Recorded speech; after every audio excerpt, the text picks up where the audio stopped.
We're not excluding anyone. And yet you notice that the troublemakers don't come here at all. Okay? It's not uncommon for Dharma masters when they lecture to get into that kind of thing. The troublemakers, like the externalists or the competition or the ghosts and spirits, will go back there and make noise. Okay? They create noise, they ask stupid questions, okay, or they drink and they make merry right there in our assembly. That's what happened to Hang Chang, for example, when he first started to lecture the Avatamsaka Sutra at Long Beach Monastery. The very first lecture that he did, which was geared more for the Vietnamese assembly, 2 ghosts came and stood behind and way back and started laughing. No one knew about that. And he was making a lot of noise. And Hang Chang was flustered. Okay? And then the Dharma protector intervened and took those 2 ghosts away. That's how Hang Chang could recover and then to lecture. So a lot of things go on more than you think, more than you know. Okay? The fact that we can have a lecture here quietly without a lot of interference, to me, is a very good sign of your sincerity. Okay? Because if you weren't sincere in coming and trying to learn about Mahayana and Buddhist sutras, the Dharma protectors would not have bothered, really, because it doesn't bother me. All right? So arhats in general can fly and have transformations. They have transformation bodies. And they have a lifespan for a long, long time. And wherever they dwell, they move heaven and earth. For example, Venerable Shenhua, when he was practicing in the mountains, in seclusion, he would find a cave. Okay, and usually caves have owners already. It turns out one particular cave that he found once was inhabited by a tiger. And Venerable Shenhua simply went to the cave and stayed there, and the tiger left. Never had to fight, never had to say anything to the tiger. The tiger simply yielded. The animal realms are a lot more knowledgeable than you think. Don't think that the fact we circumambulate and recite the Buddha's name tonight, for example, we are creating so much good for the beings who live in this neighborhood, this area. Okay? In the sutra, it says that we recite the Buddha's name 10 times at death time, then you can be reborn in the Western Bliss Spirit Land. Okay? So for other beings to be able to hear the Buddha's name is a tremendous amount of blessings. That's why it's not surprising that even in our small assembly like ourselves, we receive a lot of attention, a lot of protection. Okay? Because of the kind of good we can generate from our assembly. Okay? Remember, you are a group of God and goddesses reciting the Buddha's name. This is no ordinary assembly at all. Trust me. Yeah. It's not like you go to another place where you see maybe 20, 30, maybe 100 people reciting the Buddha's name. You'd be hard-pressed to find the same number of gods and goddesses as in our assembly. I'm serious. So don't sell yourself short. That's why these arhats, wherever they dwell, they can move heaven and earth. All right? They are respected by their virtues. Any questions? They can have transformation bodies. They can create transformation bodies. For example, Rainbow Shenhua is known to create transformation bodies. You can see him in San Francisco and in Los Angeles. His disciples reported that happens very often. And that's what he himself told his own disciples. He said, after I became an arhat, this is very private to his own private disciple. He said, after I became an arhat, I can have transformation bodies, therefore I can do more work. I can help more living beings. Okay? It's really not a big deal when you think about it, because transformation bodies are simply a means to connect with living beings. Okay? Arhats move heaven, meaning the gods are very, very impressed. They come around and make offerings. Arhats in Sanskrit, it has three meanings.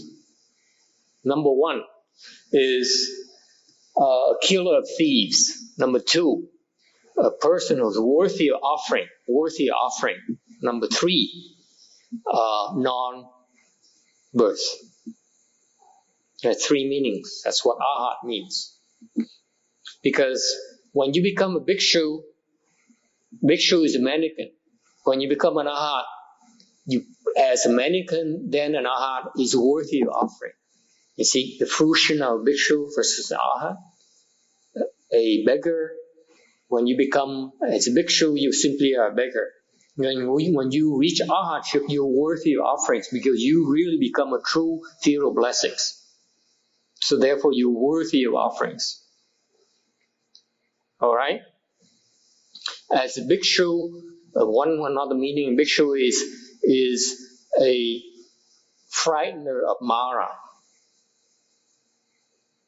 Okay? Because when you become a bhikshu, you ascend to the precept platform and you answer the question, yes, I want to become a bhikshu, I want to become a great hero. Okay? The demon king, when he heard about it, was frightened. Okay?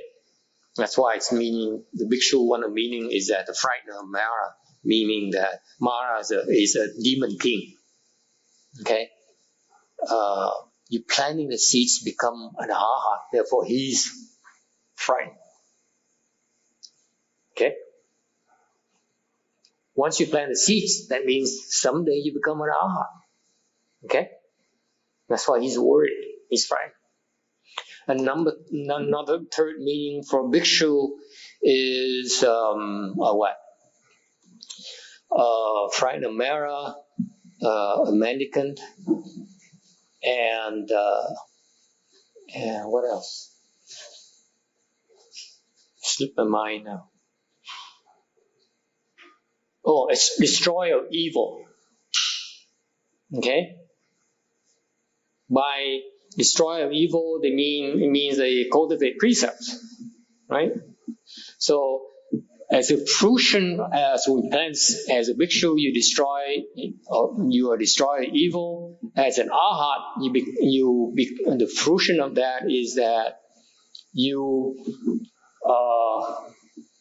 I skipped. As a frightener of Mara, as bhikshu, the fruition is that you become non-birth. Okay. See, the demon kings, no matter how powerful they are, no matter how many spiritual powers they have, they still are subject to birth and death. They can live for so long and they have to die. They have to go for rebirth. They usually fall. Okay? So the fruition of frightened of Mara is a non-birth. Okay? Arhats have conquered birth and death. The share section. Okay? Birth and death. And the third one is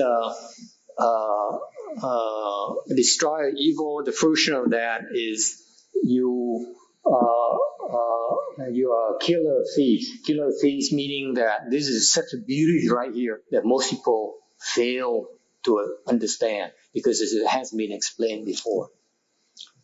What's the killer of thieves?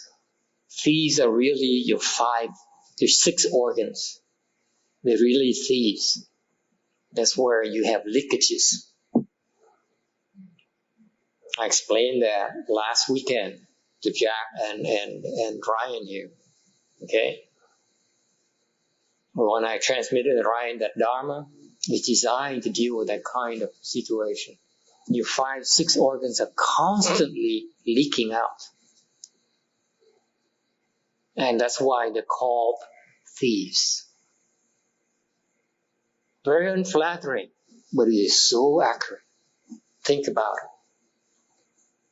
You get off-centered because you are drawn away from your center through your 6 organs. Disagreement. Yeah, your eyes, your ears, your nose, tongue, skin. Think about it. And this is what wasn't taught before until the Agama or the Arhat Dharma was transmitted. Okay? That's why, again, this is, if you want to become an Arhat or become enlightened, you have to practice the Buddhist Dharma. Okay? Because there's only one Dharma can bring you there. Okay? And we don't worry too much about a label, whether you're Buddhist or non-Buddhist. Big deal. Really, you ask me. But it's funny that someone requested me to teach about enlightenment. And I said, become Buddhist. And I received such strong objection to that. It's so funny. I chuckled. You know why? Why? Oh, I'm glad you asked. I didn't think you cared.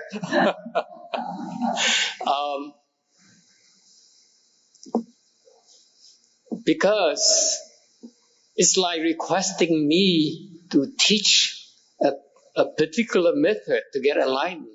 Okay? And then turn around and say, teach me about enlightenment. But I want to do it my way, not your way. Right there. The objection, that's what it boils down to right there. You see? You request me to transmit you Dharma to be enlightened. I give it to you and say, no, I don't like it. Can I do it my way? They say the same thing about prayer. Yeah, it's not that funny, is it? And yet it's so true. It touches, it touches home, doesn't it? Somehow you have to do it your way. You want to get there, but I'm going to do it my way.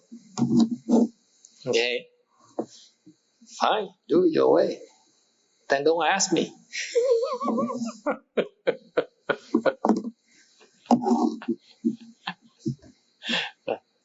It's not funny? You don't find it funny at all?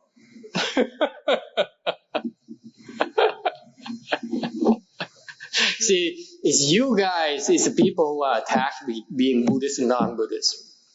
And that very question I threw at that person immediately points out, it's like precepts, you see. They react immediately, I don't like it. Why 348 precepts? You know, my way.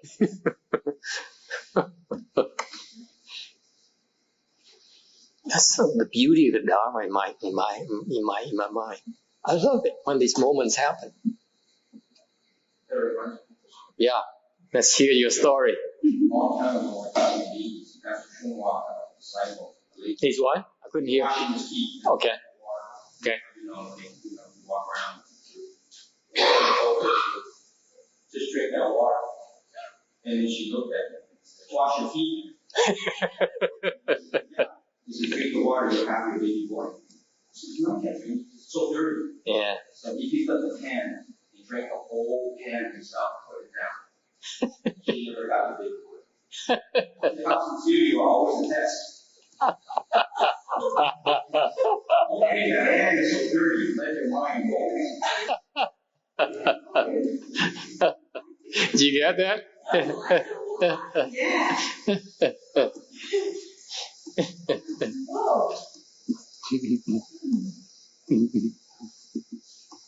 I'm giving you another funny story.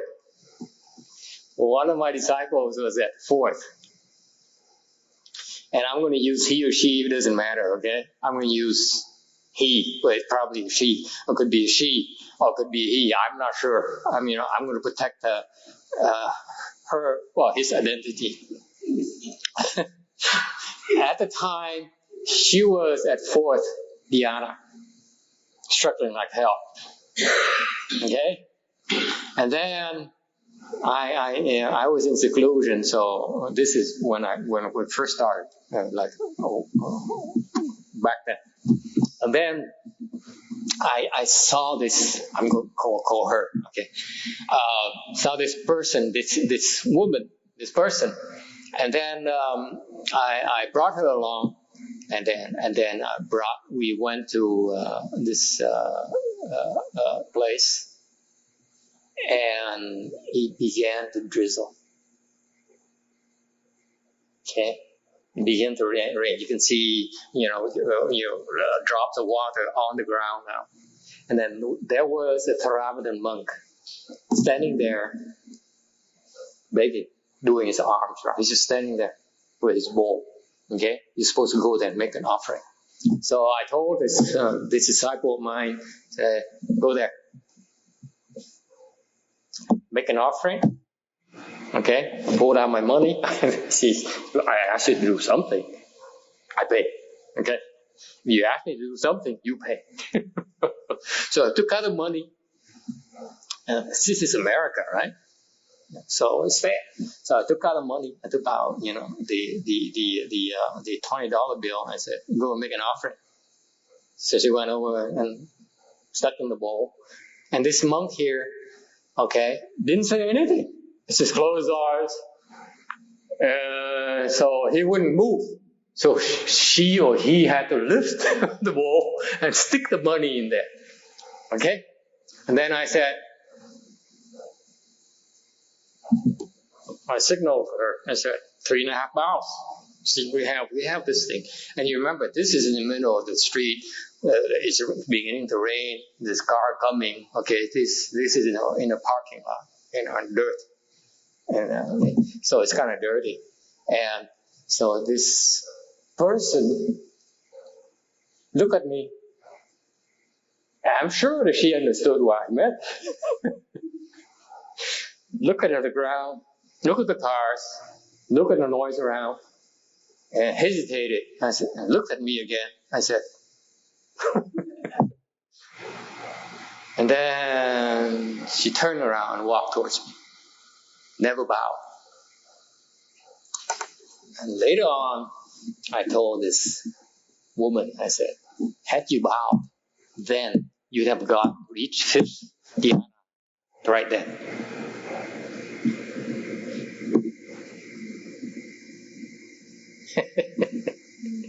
You don't know. You cannot tell when a good knowing advisor teaches you. Okay? It's a test of your sincerity. They're willing to help. It's you who are not willing to receive it. Right there. He could have entered fifth dhyana. How do I know? See, somebody's going to ask me that question. He's about to ask me the question. How do I know? The same exact question why I told one of my cultivator. I told my co-cultivator, today is funny. This person, I know he's been struggling like heck to reach from fourth to fifth. There's a catch from fourth to fifth. And he should have made it. She should have made it. But so today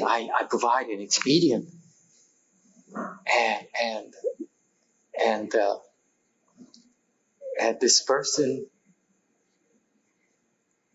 artfully, smoothly ignored my instructions and failed to reach this dhyana. So my cultivator said, how do you know? Because he said, does it make sense? How could you simply do it and then enter fifth some dhyana? So I said, because. Next day, he comes back and he said, you're right. So I have confirmation.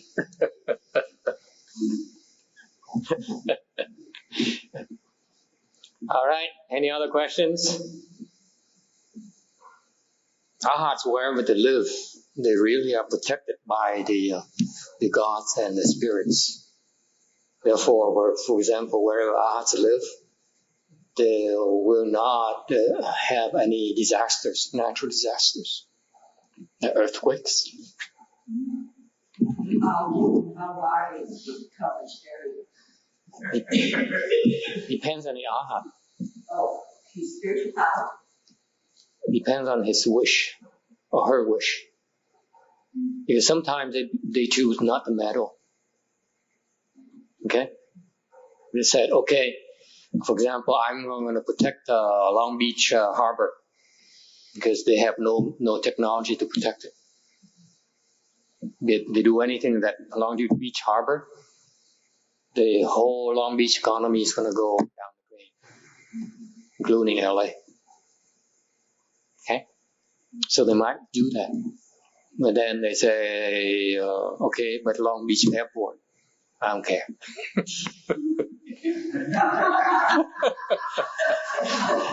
but the terrorists don't know that. I don't know airplanes. What are you going to do? So each art has his own quirks. You don't know. Okay? I like them all, so I'm not picky. All right? So, are there people who are outside of they are? Yeah. Usually you have a teacher. You need to have a teacher who certifies you to have reached it. But eventually, even if they don't know, eventually they will realize that they know. But at first, they may not realize it. First you enter dhyana, you don't know what it is. Okay? But eventually you will know what it is because you know there's a shift. You change physically. Each level you change. All right? The arhats are called in here the Hinayana tradition. They call beyond study. Fourth stage arhat are beyond studies. Position of beyond studies. Third, second, and first are called position with more to study. Okay? But actually, arhats are pretty stupid. You ask me. They have so much more to study. But in the Hinayana tradition, they reach the peak, the top. Okay? But their top is it's really not a big deal. In Mahayana, we have so many more dharmas to bring you there. Alright? Or they also call position or certification of the way. I mean, you certify they have reached the way, to have attained the way. That's what fourth stage arhats are called. All right. What happened to the picture? Wait a minute. There you go. Look at these. Okay. Do not take me wrong. These are 5 very venerable monks who paved the way for a lot of people to practice. Okay. Even though I talk about arhats as not a big deal, but believe me, it's a very, very big deal. Okay? I mentioned them as not a big deal because it's really a stepping stone. It's only one of the important milestones in Buddhism. But it's not meant for you to look down upon these folks. Because the level of wisdom of these arhats is incredible. Okay? That's why I thought I would help you create affinity to these sages by looking at their faces. And for some of you, later you see why. Okay? So this is the kind of opportunities that I didn't have before. So I thought I'd give it to you free. Which one do you like? This one? This one here you like? No, the two on the top. This one here? No. This one here? And this one? You like? A lot. Oh. The two of them? This one here? Yeah. You like him? Oh, yeah. He's Mr. Smiley. He's the only arhat who smiles, grins. Is that one? Huh? The one in front is not smiling, but he doesn't have a stern look there. Yeah, he doesn't have a stern look, so I thought you like him more. He radiates light. Is that Yeah. Mr. Humphrey? No, I'm sure. I'm sure it's probably a little bit beyond this. Beyond this, is it? I think. You ask me, I don't know. But I can tell you a lot of Master Shinha's disciples are beyond arhats. One of these days, if I ever go back to the city of 10,000 Buddhas and some of you decide to accompany me, okay, I show you an arhat in the city of 10,000 Buddhas who practices feeling. He recites the Buddha's name. Oh, monk!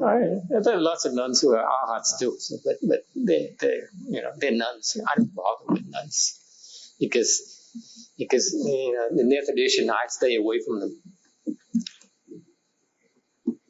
unless a man accompanies me. Okay. But the Master Shinha's disciples are incredible. Oh, he's a patriarch of Mahayana. Come on. He's not going to come here and train only a bunch of, 8 samadhis. That's nothing. Huh?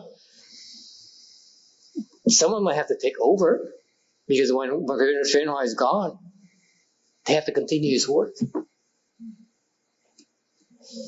Okay? So this guy here has a kindest face. But he's the most awesome in terms of spiritual powers. This guy is incredible. He barks. But he has the most compassionate countenance, doesn't he? And he's the most adorned looking too. This is by the way, this is the more of the Mahayana tradition here, because it's meant to attract people, not to frighten people. Okay? That one up in the corner there, he's not drawing attention to himself. Yeah. His others are. Yeah. He's not. He's Yeah. just kind of back there like Yeah. a little spider in the corner, just He's happy. spinning his web. His dharma is so wonderful. He's low key. He plays low key. He's an arhat. He plays low key. He shows his happiness. Okay? This arhat here is different. He's showing what an arhat should look like. Because arhats take on the form of a monk. They look adorned. Okay? They inspire people to cultivate. They inspire respect. They inspire people to make offerings. Okay? He's inspirational. That's why he's more adorned in that sense. Okay? Each of them has different vows. Okay? So he's more of Mahayana tradition under an arhat manifestation. They're all Mahayana, you ask me. But That's a different story. That's why I give you this opportunity to create affinity with these sages. Okay? Do not ever make the mistake of looking down upon arhats. No matter what I tell you. Okay? These are sages. Sages are to be venerated, okay, and respected, and you're supposed to make offerings to them. Yes? I think in this picture, perhaps the back three were in the original picture and the other two were put in, because of the sharp lines around the two in front and the lighting is different. Is that possible? Those orbs, they look like. There's a lot of depth to that picture anyway. Yeah. Background It's probably, There isn't in the front. yeah, probably the lighting is by design, the spotlights. My grandsons were always put in the show business pictures and they were not in the shoot. Yeah. And they were put in like that. And Yeah. I recognized the sharp lines, so. Yeah. In order to get those five great ones together, maybe they did that. Could be. I doubt it.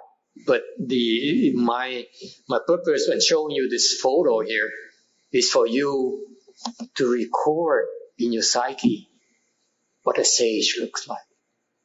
You never seen an arhat before, have you? At least that you know of. Today I showed you 5. All right?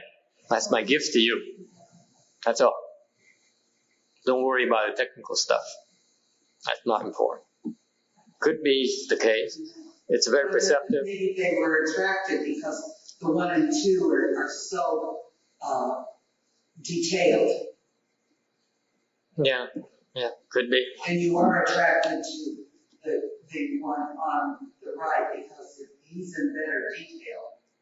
No, I like them all. They all look so adorned to me. Each one practices a different dharma. That's all. Venerable Shenhua's assembly, for example, some of his disciples are more adorned. Some of his disciples are more casual because they practice different dharmas. pages in Aha. Yes, sages. Sage. In Hinayana, first stage arhat is a sage. In Mahayana, first ground is a sage. First ground bodhisattva. First ground is a state of wisdom. Its first ground is compared to arhat is like inconceivable. All right, so you got it. You can go home now and tell your honey that tonight you met 5 arhats. You saw 5 arhats, and you wouldn't be lying. Okay. Don't forget to bow. What? Don't forget to bow. Oh yeah. What you ought to do is a good thing to do is when you see sages like these, you should probably put palms together and bow. And that's an offering, by the way. You do like that, you make an offering to them.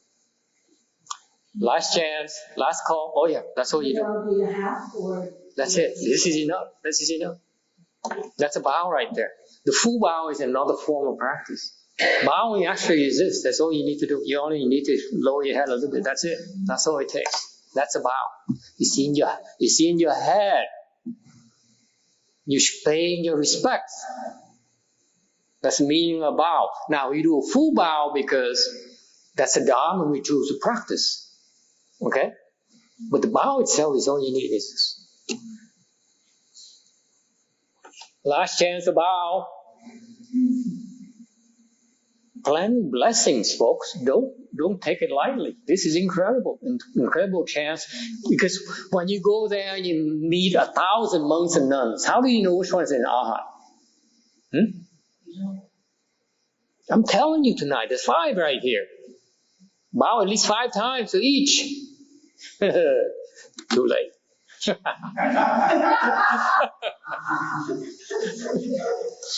taking my heart.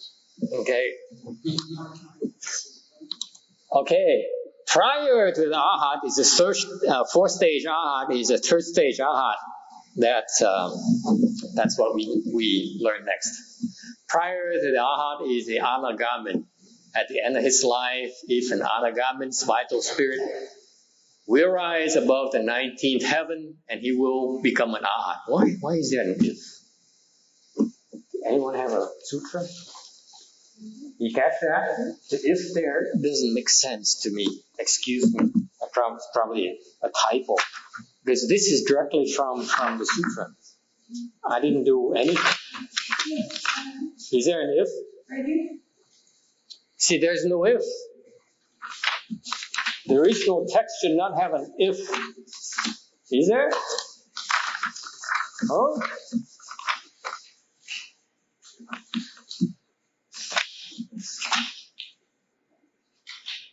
See, there's no if. Okay, I corrected it. See, this is from the sutra itself.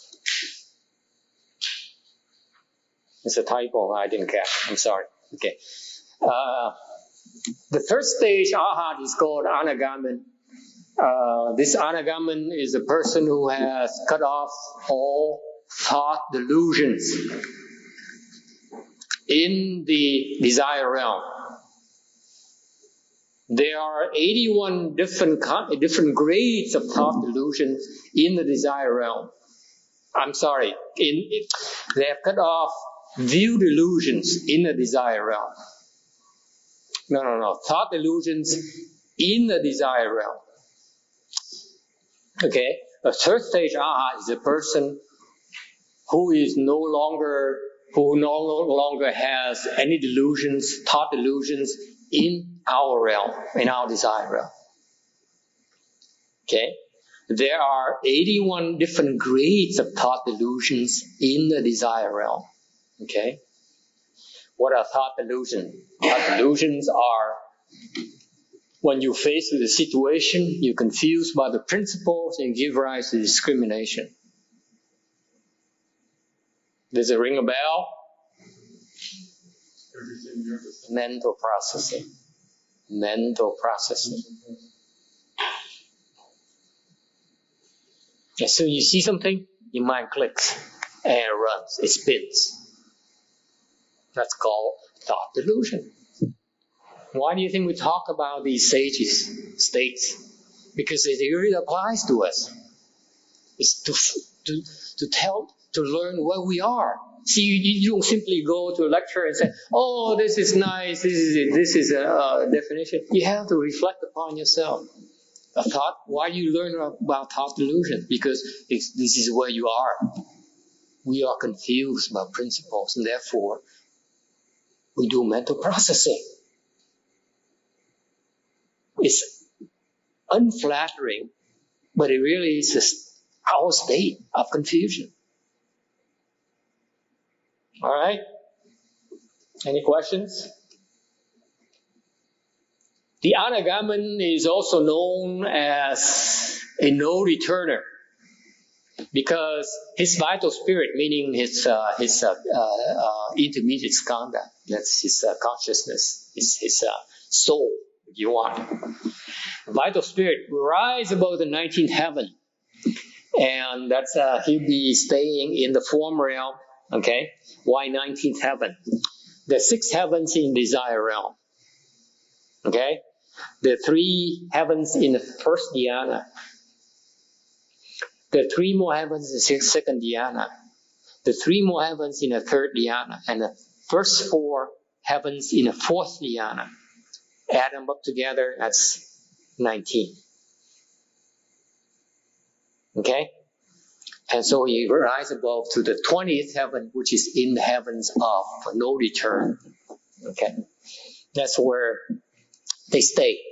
The third stage Arhat is a no returner because after he or she dies, loses the human body, his or her spirit rises to the 20th heaven and becomes an Arhat there. That's why he doesn't come back. That's why he's called a no-returner. Any questions? He becomes an Arhat up there, not here. See, you should saw 5 here, down here. Okay? Now, Prior to the third stage is second stage. Okay, it's called the Sakridagamin. Okay, who is also called, prior to Anagamin is a Sakridagamin who ascends once, return once more, and thereafter becomes an Arhat. So the second stage Arhat is a one returner. Meaning, what's a once? Meaning, after he dies or she dies, he goes up to the heaven, or is reborn in heaven once, and then next time after he finishes his heavenly life, his godly life, a goddess life, and then he falls to the human realm. He's reborn in the human realm next, and then he or she then becomes an Arhat in the human realm. Is it clear? See, it was never explained to me. I read this many times and ascend once, return once more. Then they become an Arhat in our realm. Well, aren't they already arhats now? No. Right now, they're only second. So when the second Arhat dies, he's reborn in heaven once, enjoy the heavenly blessings, actually practices up there, and then was born in human realm once, and then he becomes an Arhat as a human. So you have to be fourth level to be arhat. No. Arhat has 4 stages. This is the second stage Arhat.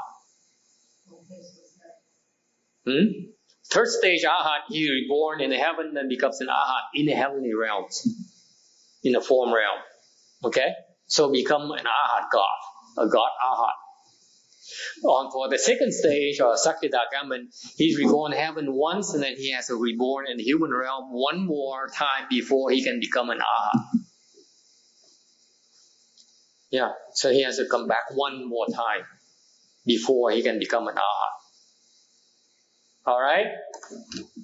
The second stage Arhat cut off a set of the first 6 set of thought delusions in the desire realm. Okay.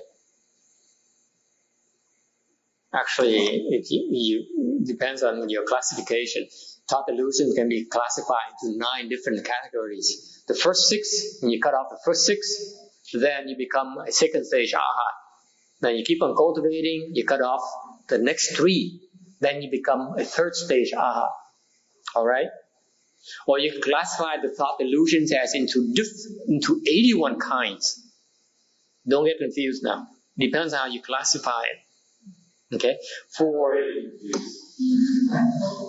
thought delusions are delusions, right? You can analyze it by classifying them into 80 different kinds or 9 kinds. Depends on how you want to classify it. Okay?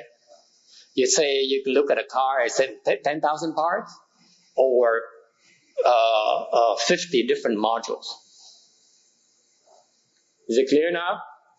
That's all it means. So when I talk about the second stage Arhat as eliminating the first 6 view delusions, are when you classify them as 9 broad kinds of thought delusions. Then he has to cut off the first 6. So the last 3 are very hard to cut off. Okay, that's why you don't cut it off until you become a third stage Arhat. Okay, anything else? I'm still confused. If you're a first stage arhat, and then it says then you come back and becomes an arhat, that you become stage arhat? No, it doesn't say. Simply says many different variations. But the thing is, ultimately, you don't become, when you are Sakridagaman, which is second stage Arhat, you don't become fourth stage Arhat until you come back to the human realm one more time. Okay? And the next one prior to that is the Shrotapana, meaning first stage Arhat. Now, he has to go up to heaven 7 times and come back down to the human realm 7 times before he can become an Arhat. I will read the text to you for you. Prior to the Sakridagaman is a Shrotapana, who has 7 deaths and 7 births remaining, and then becomes an Arhat. Severing love and desire is like severing the 4 limbs. One never uses them again. Okay? So basically, first stage arhat has to be reborn in the heaven 7 times. Has come back to human realm 7 more times before becoming arhat, a 4th stage arhat. That's their path of cultivation. Alright? This is one path. Don't be too stuck on it. Don't sit there and say, is it too late for me to become a 4th stage arhat? No, I'm describing to you the normal stage of, that's what people normally go through in the the arhatship progression. But it's not the only way. It's not the only path. Okay? If, for example, if you practice this lifetime, you get to the level of, let's say, 2nd stage arhat. Okay? If you continue this kind of practice you have here, at least you know that if you reborn in heaven one more time, go back here one more time, you become at least 4th stage arhat next time you come back to the human realm. That's all it means. It's not the only path. Don't be confused about that. Okay? Don't be nor greedy nor confused. Becoming an arhat is a big deal. 1st stage arhats are called sages in the Theravada tradition already. 1st stage and 8th samadhi, that's the next level between 8th samadhi and 1st stage arhat. I'm telling you that flat out, because it's not recorded anywhere.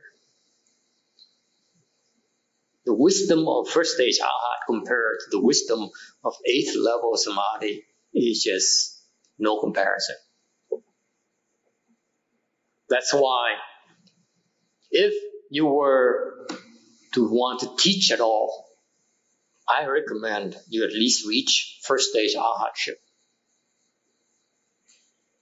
Before that, it's too soon to teach on your own. Why? You don't have enough wisdom. If you don't have enough wisdom, you simply confuse your students. You teach them the wrong stuff. Okay? So, once you reach 1st stage arhatship, you know that you're on the path of non-regression. 1st stage arhats don't ever regress. They don't fall into the 3 evil paths. They don't ever fall in the animal realm, the hungry ghost realm, nor they go to the hells. Ever. Ever again. That's why 1st stage arhat is also called the entering the flow. Entering the flow. Ru Liu. Ru. The same Ru as your name. Your Dharma name. Now you know why I call you Ru. You enter the flow because you commit to me that for becoming my disciple, you commit to work, try your best to reach 1st stage arhatship. Or if you can't make it, then make a vow to be reborn in Amitabha's pure land. Okay, that's why I call you Ru. Okay? There's a commitment. Because if you commit to that, I'll teach you. I'll teach you the Dharma to get there this lifetime. But it's only a starting point. If you become a monk under me, then I will teach you. Then you have to make the commitment to become enlightened. So it's your choice. Whatever turns you on. You have lots of Dharma to offer. Okay? So, time is up. So, it's important to also know that the 1st stage arhat is, to me, in my mind, is a position where you can begin to teach or accept disciples because you may not have complete wisdom yet. But the direction you go and you're leading your students in the right direction already. Okay? I don't know why there aren't any teachers tonight. Any questions before we close it for the night? Oh, severing love and desire is like severing the four limbs. One never uses them again. After you become an arhat, you cut off love. Sexual desire is gone. Okay, you see through sexual desire. Okay, and it's just like the Shrangama Sutra says. The analogy of severing the limbs here is a little bit drastic. You don't see nowadays. We see prosthetics and stuff like that, so you can't tell whether they have real arms or legs anymore. But the Shrangama Sutra gives the analogy of sexual desire is like burning wood. Once the wood is burned and it becomes ash, it cannot burn again. You see through sexual desire. Any violent objection? I don't love is always sexual. Desire to that, so I guess that would be. Love isn't always sexual, but actually love is the lowest level is sexual desire. But that's a Buddhist secret. Love anything. Yeah. That's an attachment. But you see, you go deep enough, it's really sexual desire underneath. Hard to believe, isn't it? Yeah, it's what? It's sexual desire underneath. It's really sexual desire. That's a manifestation of sexual desire. Yes. It manifests itself as this, so many forms. So that severs all attachment. Yeah. Well, give yourself time. It's so deep that you need more time, more sutras before you can investigate this principle here. Okay? This sutra is not meant for you to go that thing. Okay? To go that deep. Okay? But I need to mention it to you because arhats really are the people who can put down sexual desire. If you think you can have put it down, then you are an arhat. Really. You are a sage. I bow to you. So if your hormones go, then the desire. Yeah. It's easy. It's a lot deeper than you think. It's Yes. than sexual Yes. hormones. I just happened to see, were any of those arhats women? Are Yeah. they all men? The 5 that we saw? Those are 5 monks. Yeah, men. Yeah. But arhats are women? Women can become arhats too. There are lots of them in the city, 10,000 Buddhas. I just, It's not restricted to only to the males, to the men. Women can do it. Same thing. Women can become enlightened too. There's no reason why they can't.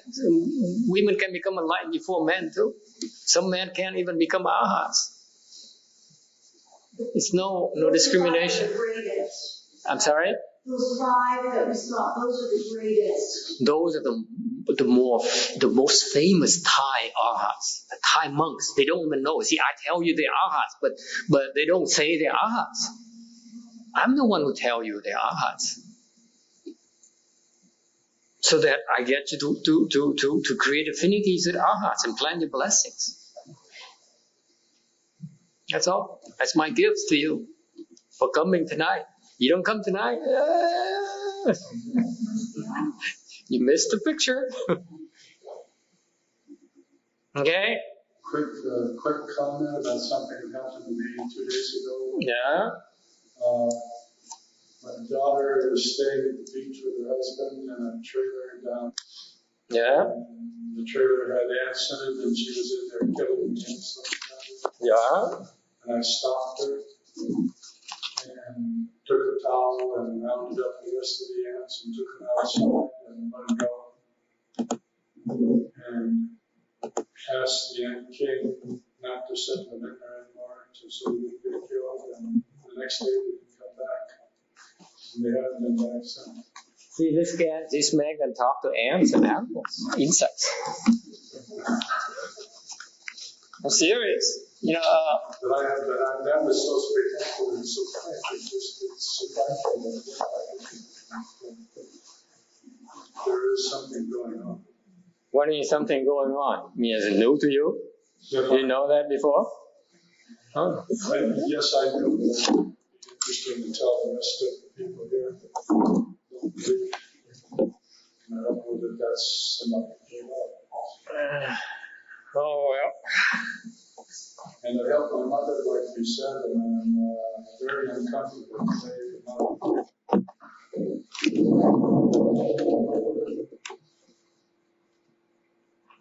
Yes.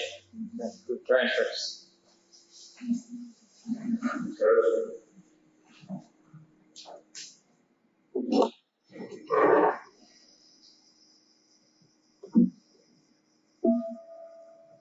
Merits and virtues adorn the Buddha's spirit. Be famed the four kinds of kindness above. Taking the threefold paths below. May those who see and hear all bring forth the holy hearts. And when this retribution body is done,